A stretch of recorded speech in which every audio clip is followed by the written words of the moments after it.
তার পরিবর্তে উঠে আসছে ইতিহাস, ঐতিহ্য, প্রকৃতি ও তরুণ প্রজন্মের নানা প্রতীক। বিশেষ করে নতুন ৫ টাকার নোটে থাকছে আবু সাঈদ ও মুগ্ধর অবয়ব, জানিয়ে এরই মধ্যে সামাজিক মাধ্যমে শুরু হয়েছে নানা আলোচনা। তবে কবে থেকে মিলবে এই ডিজাইনের নোট, জানাচ্ছেন এসআই রাজ। পবিত্র ঈদুল আজহার আগেই বাজারে আসছে টাকার নতুন ডিজাইনের নোট। তবে এবারের নতুন কোনো নোটেই থাকছে না বঙ্গবন্ধু শেখ মুজিবুর রহমানের ছবি, বরং তার পরিবর্তে নোটগুলোর ডিজাইনে উঠে এসেছে জুলাই বিপ্লবের শহীদ, তারুণ্য, সুন্দরবন, ঐতিহ্য ও সংস্কৃতির নানা দিক, জানিয়ে সামাজিক যোগাযোগ মাধ্যমে চলছে নানা আলোচনা। কেউ কেউ প্রশ্ন তুলছেন, ইতিহাস, ঐতিহ্য, স্থাপনার ছবি থাকলেও আবু সাঈদ বা মুগ্ধের ছবি কেন? বাংলাদেশ ব্যাংক সূত্রে জানা গেছে, আগামী ২৭ মে বাজারে আসবে ২০ টাকার নতুন নোট। এতে থাকবে দিনাজপুরের কান্তজিউ মন্দির ও একটি বৌদ্ধ মন্দিরের ছবি।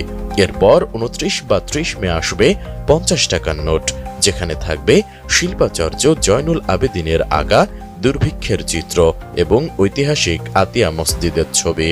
১০০০ টাকার নতুন নোটটি বাজারে আসবে ২ জুন, যাতে রয়েছে বঙ্গভবন ও জাতীয় স্মৃতিসৌধের ছবি।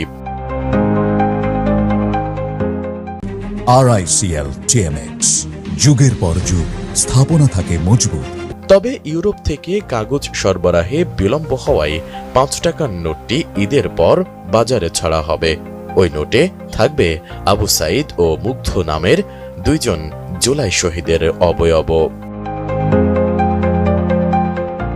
এ বিষয়ে বাংলাদেশ ব্যাংকের মুখপাত্র ও নির্বাহী পরিচালক আরিফ হোসেন খান জানান, নতুন নোটগুলোর ডিজাইন ইতোমধ্যেই চূড়ান্ত হয়েছে এবং ছাপার কাজ শুরু হয়েছে। এবার কোনো নোটে পূর্ণ মানব প্রতিকৃতি ব্যবহার করা হয়নি, তবে নোটগুলোর নকশায় শহীদ, তারুণ্য, সুন্দরবন ও সংস্কৃতির বিভিন্ন দিক তুলে ধরা হয়েছে।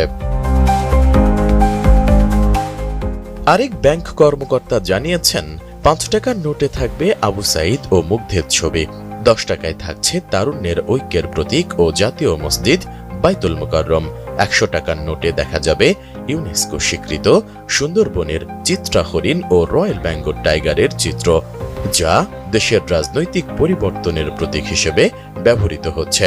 ২০০ টাকার নোটে থাকবে